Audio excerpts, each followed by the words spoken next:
Welcome to Skybridge, your daily dose of gripping news. We uncover bold, bizarre, and breaking stories from criminal cases to celeb scandals. Our channel isn't just reporting, but also deciphering the news with insight and attitude. Real talk on real issues with real time updates. Subscribe and dive into the story. Honorable Speaker, honorable members, and the people of South Africa, we rise this morning not as a party, but as a voice of the betrayed nation, deeply wounded by the rot that defines our practice and intelligence community. Lieutenant General Mchunu revealed the unthinkable, that the minister placed on special leave has interfered directly with critical crime intelligence operations, that the investigations into politically motivated killings were deliberately dismantled, investigators sidelined, and dockets locked away to protect those with blood on their hands. What is more alarming is it is alleged that drug cartels and organized crime syndicates have infiltrated SAP's crime intelligence and the judiciary. Most recently, the president misled the nation on a serious security high risk for the country.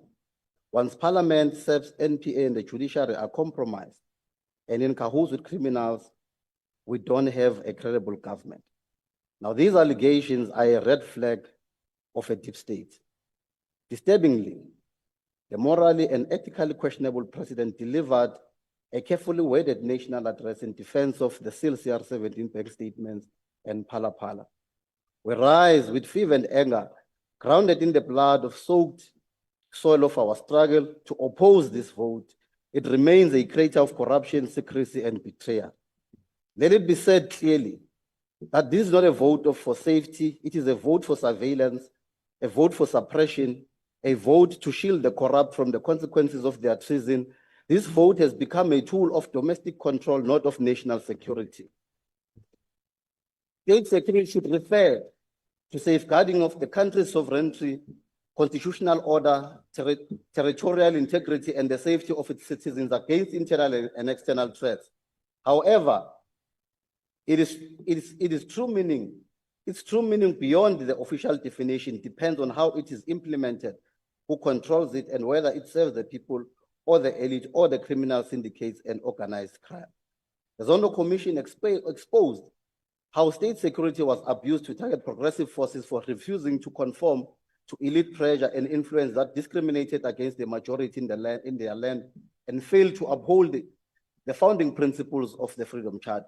It became a tool used to settle political scores and character assassinate rather than upholding the constitutional obligations. Instead, the intelligence services were used for factional ANC battles, targeting journalists and activists, including whistleblowers, but also manipulating political outcomes. House Chairperson, Vote 8 is a disaster. It fails to address private security industry regulatory authority, which uncovered secret, uncredited military-style training camps near White River in Mpumalanga, where MDSS, where around 95 Libyan nationals undergoing training were arrested. They had entered South Africa claiming to be security guard trainees under student visa while having extensive training by unaccredited and foreign-trained instructors. These terrorists were admitted under misrepresented student visas, revealing cracks in visa check systems. Now, these are real dangers to state security and cannot be deliberately ignored. The SSA, once tasked with defending democracy, it is now an ANC political instrument. Over 1.5 billion remains unaccounted for from looted special operations. These are no prosecutions, there are no prosecutions, no reforms, and hence no consequence management. Parliament is forced to vote on a classified budget that even the Joint Steering Committee of Intelligence cannot meaningfully scrutinize. 11 billion in 2025-26 for early retirement, yet there are no structural overhaul and or plans for workforce rejuvenation. This is not reform, but is a formula to recycle rot. The defense intelligence has become a marginalized in strategic planning, especially in cross-border threats and regional instability. The collapse of intelligence coordination in peacekeeping operations like in the DRC has exposed South African soldiers to danger with no threat detection capability. With several cases of theft, sabotage, and security breaches in military bases have occurred, including the theft of weapons, where defense intelligence was unable to detect these activities. This budget is a betrayal of citizens, even those that sit in the DAGN cannot deny this. In your secret palace and time of reflection, my words will resonate with you with these absolute truths. The true meaning of state security lies not in how it's defined on paper, but in how it is practiced. It should never become a tool for authoritarian control or elite protection, but a service that empowers a safe, just, and inclusive society. Compatriots, the state security serves the people. Until the budget serves the grassroots, not the elite, until this intelligence service are transformed, not recycled, we say no to vote aid, no to tyranny and fear, cloaked in the term of national security. The fires of our struggle continues to burn. We, the disciples of change and bearers of the spear, vehemently reject this vote and demand the immediate arrest of the president and his corrupt minister. I thank you. Thank you so much, Honorable Chair. We salute the Commander-in-Chief in steering the EFF into safer and calmer waters as we observe the 12 years of the organization existence, and we invite our supporters and members to join us as we celebrate this 12-year existence of the organization on the 26th of July here in Cape Town. As chairperson, we are having this debate when our country is entangled in the midst of a territorial storms that threatens to destroy the very foundation of our sovereignty and security as a nation.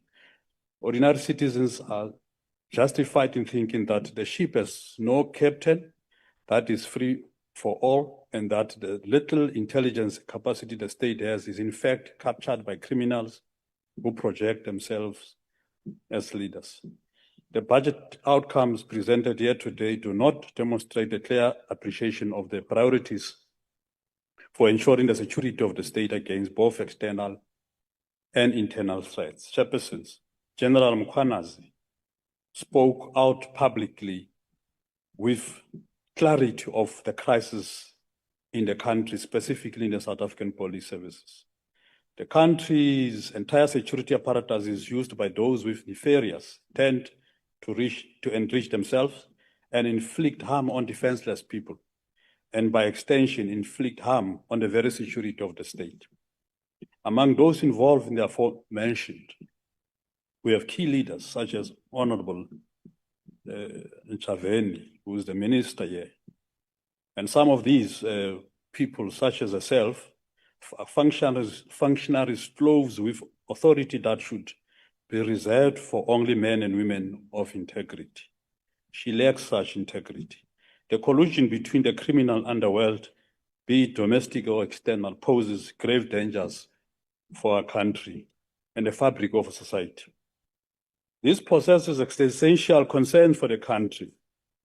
And the way we deal with these problems must demonstrate that we have reached a crisis level in the country. We have become a mafia state, and Cyril Ramaphosa has become the mafia in chief. Honorable Mafias, just sit down for a moment, please. I have a hand here to my right. Yeah. Honorable member, why do you want to be recognized? Honorable House Chair, honorable member is casting aspersion on the minister on the issue of integrity. And this has not been tested in substantive motion. Yeah, thank you. Honorable Mafias, I heard you made the statement that the minister lacks integrity. That is, in fact, the type of statement that needs to be brought to the attention of the House through a substantive motion. I would request you to withdraw that statement and to rephrase that type of argument. I rephrase the statement. No, I need you to withdraw, Honorable Mafias. I withdraw the statement. Thank you. And rephrase it, that the minister has not covered herself with glory for her to escape the criticism that we're making. Honorable Chair, The observation we're making is that this country has become a safe haven for international criminal organizations who are involved in drug and human trafficking because of these characters we have described.